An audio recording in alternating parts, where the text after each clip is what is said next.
नमस्कार पार्थ, मैं आपका सारथी विनय स्वागत करता हूं आपके प्यारे से परिवार आईक्यू पर। आशा करता हूं, विश्वास करता हूं आप अच्छे होंगे, अपना ख्याल अच्छे से रख रहे होंगे। एक बार सभी दोस्त बताएंगे कि आप कैसे हैं। उम्मीद है अच्छे हैं, अपना ध्यान अच्छे से रख रहे हैं। और फिर उसके बाद हम लोग शुरू करते हैं अपना प्यारा सा क्लास पॉलिटी। और पॉलिटी में हम लोगों ने अनुच्छेद जो स्वतंत्रता का अधिकार पढ़ना शुरू किया था, कौन जो भाग 3 है, भाग 3 में हम लोगों ने मूल अधिकार को पढ़ना शुरू किया। मूल अधिकार में हम लोगों ने क्षमता के अधिकार को पढ़ लिया था। आज जो हम लोग पढ़ना जो शुरू किए थे इसका कि स्वतंत्रता का अधिकार है। स्वतंत्रता का अधिकार, स्वतंत्रता का अधिकार हम लोग पढ़ रहे थे, अधिकार। और इसमें भी हम लोग अनुच्छेद 19 जो फर्स्ट सी को हम लोगों ने पढ़ लिया था। अनुच्छेद 19 फर्स्ट सी को हम लोगों ने बड़े ही अच्छे से पढ़ा था।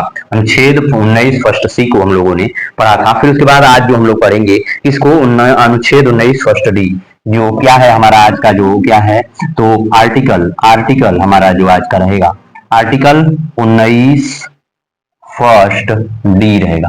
कल हम लोगों ने अनुच्छेद 19 फर्स्ट डी को पढ़ा और सी को पढ़ा था और बड़ी अच्छे से पढ़ा किया था कि किसी संघ संगठन सहकारी समिति या पार्टी बनाने की स्वतंत्रता की बात करता है। अनुच्छेद जो 19 फर्स्ट सी ये कहता है। अनुच्छेद 19 फर्स्ट डी क्या कहता है ये हम आज देखेंगे कि क्या कहता है। भारत में स्वतंत्र रूप से आवागमन करने का अधिकार क्या कहता है। अनुच्छेद 19 फर्स्ट डी कहता है कि भारत में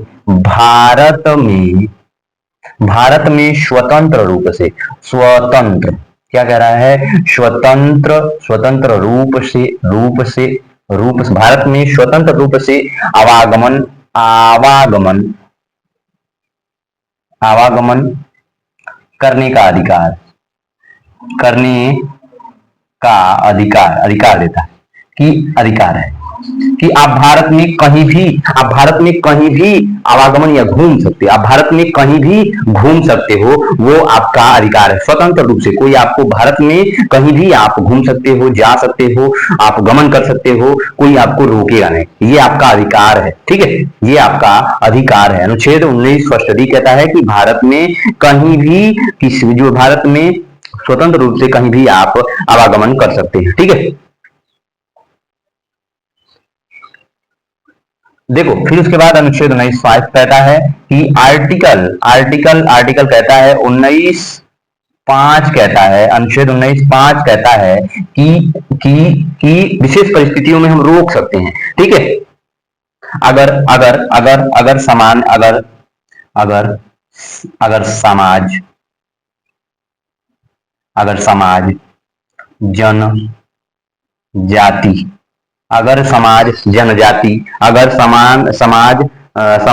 जनजाति, जनजातियों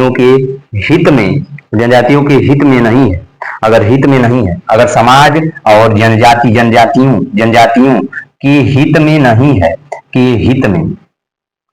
जनजातियों के हित में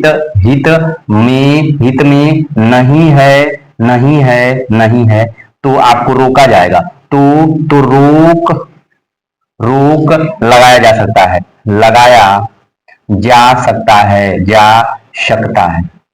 ठीक है, जग सकता है। इस पे अनुच्छेद 19 फर्स्ट डी को हम लोग रोक सकते हैं। किस आधार पे, अगर समाज में जनता के अगर हित में नहीं है, अगर जनजातियों के हित में नहीं है, आपका घूमना आपका फिरना अगर समाज के हित में नहीं है, अगर आपका जो गमन करना आपको जनजातियों के हित में नहीं है, तो आपको इस पे रोक लगाया जा सकता है। ठीक है, आप जैसे देखते हो कहीं कहीं आप को रोक लगा दिया जाता है। कहीं कहीं जनजातियां जो हैं, अंडमान निकोबार में जनजातियां रहती हैं, तो वहां पे भी आपको जाने से रोक लगा जाता है कि यहाँ लिखा जाता है, पूरा प्रॉपर लिखा गया है कि यहाँ पे टूरिस्टों को या जनता को जाना मना है इस जनजाति के बीच। और भी कई ट्राइब हैं जहाँ पे आपको मना किया जाता है।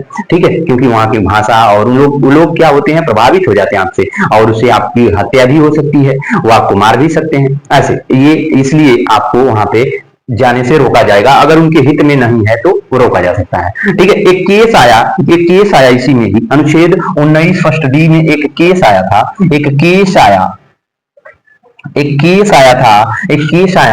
इसका केस का नाम है कौशल्या बनाम उत्तर प्रदेश राज्य 1900। कौन है कौशल्या बनाम कौशल्या, कौशल्या बनाम, कौशल्या बनाम उत्तर प्रदेश राज्य, उत्तर प्रदेश राज्य, राज्य 1964, 1964, ठीक है। कौशल्या बनाम उत्तर प्रदेश राज्य 1964 आया था, 1964। ये कहता है, ये क्या कहता है, इसकी व्याख्या क्या है, इसने व्याख्या दिया कि वैश्यावृत्ति, वैश्यावृत्ति, ठीक है, क्या कहता है, वैश्यावृत्ति जो होती है, वेश्यावृत्ति, वेश्यावृत्ति, ठीक है, ये क्या है, वेश्यावृत्ति, वेश्यावृत्ति, वेश्यावृत्ति से जुड़े हुए लोगों को आवागमन में रोक लगा, वेश्यावृत्ति से जुड़े लोगों को, लोगों के आवागमन में, कहता है ना कि वेश्यावृत्ति से जुड़े व्यक्तियों के आवागमन में, आवागमन में जन व्यवस्था, जन नैतिकता पर बुरा प्रभाव पड़ता है। क्या करता है, आवागमन में जन जो होती है, जन नैतिकता, जन नैतिकता पर बुरा प्रभाव पड़ता है, बुरा प्रभाव पड़ता है। ये क्या कहता है कि वेश्यावृत्ति से जुड़े व्यक्तियों के आवागमन पर जन नैतिकता पर बुरा प्रभाव पड़ता है, बुरा प्रभाव पड़ता है। अतः इसे इस आधार पर मुक्त आवागमन पर रोक सकते हैं, ठीक है। अतः इन्हें आवागमन पर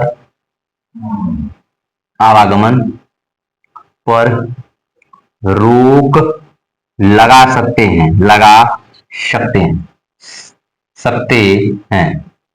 ठीक है। जो वेश्यावृत्ति लोग करते हैं, जो लोग वैश्यावृत्ति करते हैं, उनकी आवागमन पर रोक लगाया जा सकता है।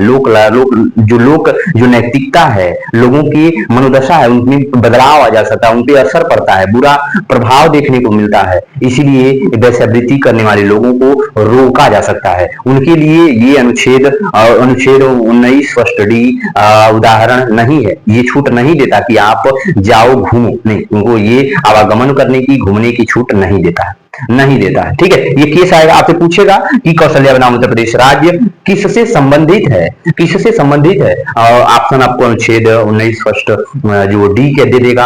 आपसे ये भी पूछ सकता है कि वैश्यावृत्ति से ये संबंधित है, आपसे ये भी करेगा कि जो मुक्त आवागमन पे जो स्वतंत्रता है उस पर रोक लगाता है। तो ये आपसे 3-4 क्वेश्चन इसे बना के पूछेगा, ठीक है, 3-4 क्वेश्चन आपसे बना के पूछ सकता है। फिर इसके बाद कौन सा आता है, अनुच्छेद 19 फर्स्ट ई है, अनुच्छेद 19 फर्स्ट ई है। कौन आता है, अनुच्छेद आर्टिकल 19 फर्स्ट ई, अनुच्छेद 19 फर्स्ट ई, ये क्या कहता है, एक बार इसको देखो। भारत में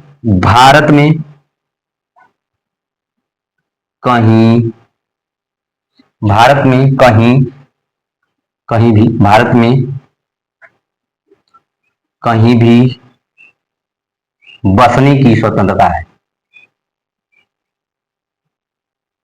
निवास या बसने की स्वतंत्रता। भारत में कहीं भी बसने की स्वतंत्रता है, भारत में कहीं भी निवास व बसने की स्वतंत्रता है, भारत में कहीं भी निवास व बसने की स्वतंत्रता है, ठीक है। कौन क्या कहता है, अनुच्छेद 19 फर्स्ट ई कहता है, ठीक है।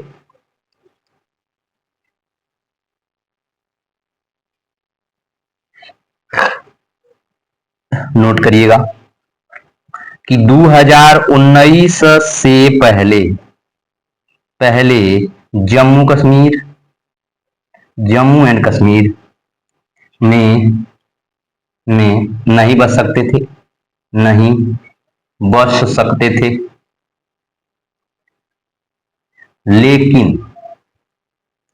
लेकिन अब बस सकते हैं, ठीक है, ये प्रावधान हो गया है। ठीक है, 2019 से पहले इसमें जो ये प्रावधान जम्मू कश्मीर में नहीं लागू होता था, लेकिन अब ये भी हो गया है कि अब आप जम्मू कश्मीर में भी जाकर के रह सकते हो, बस सकते हो। ठीक है, इसमें भी आप जाकर के रह सकते हो, बस सकते हो। फिर उसके बाद आप ये कह रहा है अनुच्छेद, इसमें आर्टिकल आता है आपका आर्टिकल 19। आर्टिकल 19 कौन है? फर्स्ट एफ है, फर्स्ट एफ।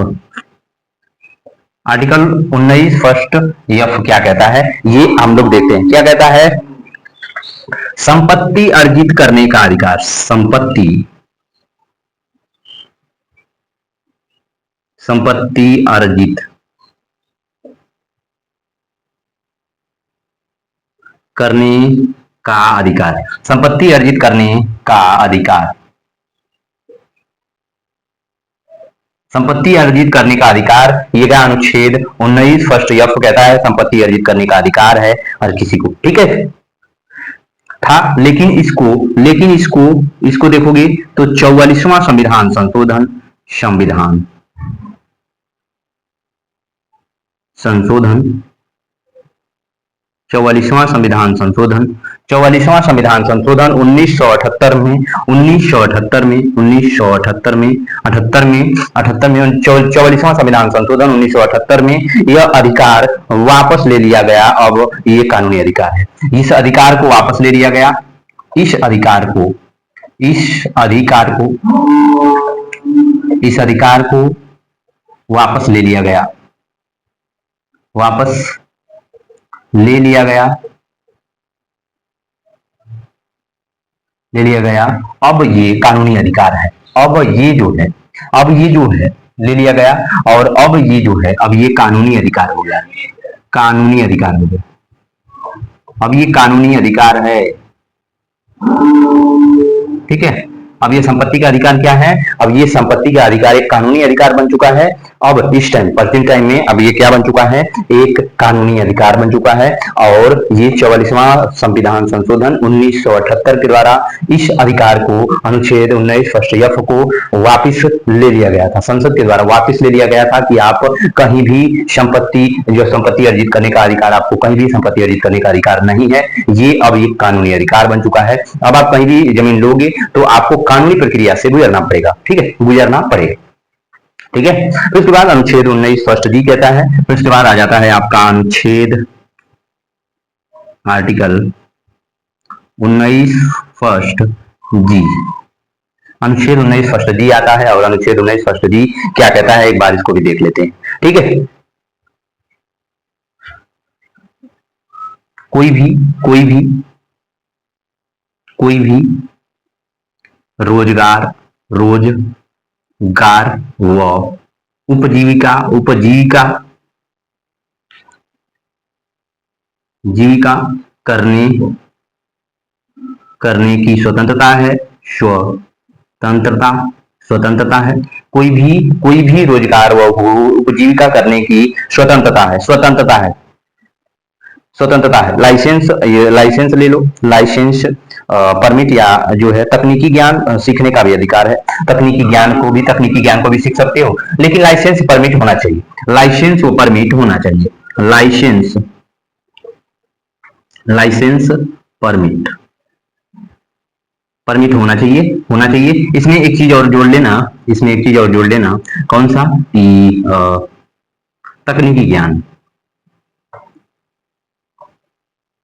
तकनीकी ज्ञान इसमें दिया हुआ है, लिखा, तकनीकी ज्ञान को भी आप सीख सकते हो। ठीक है, ये आपको ये स्वतंत्रता है कि कोई भी आप रोजगार, कहीं भी आप रोजगार कर सकते हो, उपजीविका आप कर सकते हो, तकनीकी ज्ञान आप सीख सकते हो, ले सकते हो, दे सकते हो, लेकिन उसके लिए आपको परमिट होना चाहिए। और परमिट है तो आप कुछ भी कर सकते हो, कोई आपको रोक नहीं सकता। इसके लिए आपको, इसके लिए आप स्वतंत्र हो, इसके लिए आप स्वतंत्र हो। ठीक है, फिर उसके बाद ये, फिर उसके बाद इसमें आता है, इसमें एक, इसमें दो केस आते थे। हाथी सिंह मैन्युफैक्चरिंग बनाम भारत संघ 1960 आया। कौन आया था? तो इसमें दो केस आए, इसमें एक केस आया, इसमें केस आया था हाथी सिंह,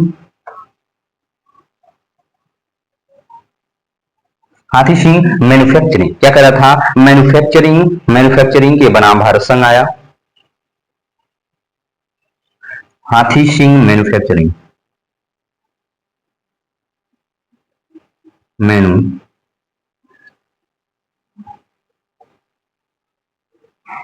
बनाम भारत संघ।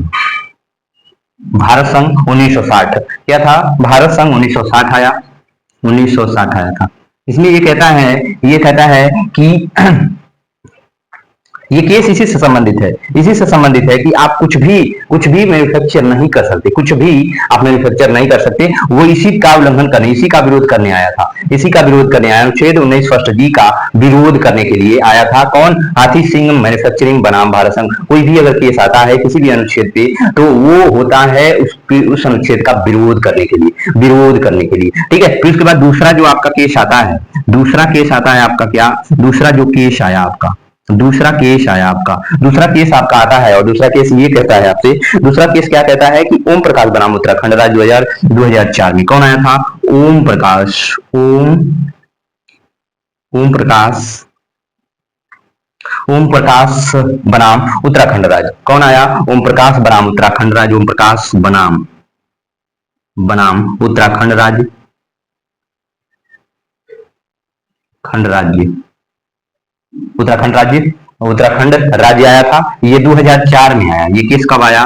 ये 2004 में आया था, 4 में आया था। ठीक है। ये कहता है कि आप कहते हो कोई भी आप उपजीविका कर सकते हो, रोजगार कर सकते हो, तकनीकी ज्ञान को आप जो ज्ञान सीख सकते हो, बढ़ावा दे सकते हो, उसको आप कर सकते हो परमिट लाइसेंस लेकर के। तो आप कह रहे हो कि ऋषिकेश, ऋषिकेश कहाँ है? ओम प्रकाश, उत्तराखंड में ऋषिकेश है। ऋषिकेश एक धार्मिक स्थल है, यहाँ पे अंडे बेचने पे विरोध किया गया था। तो वही वही ये सवाल उठा। ओम प्रकाश बनाम उत्तराखंड राज्य 2004 में ये कहता है कि ऋषिकेश में अंडे बेचना यानी कि धार्मिक प्रथाओं का उल्लंघन करना। ये केस उस पे आया था। किस पे आया था? ओम प्रकाश बनाम उत्तराखंड राज्य। किस पे आधारित था? कि ऋषिकेश में अंडे बेचने के विरुद्ध उच्च न्यायालय ने आस्था के खिलाफ मना और रोक लगा दी।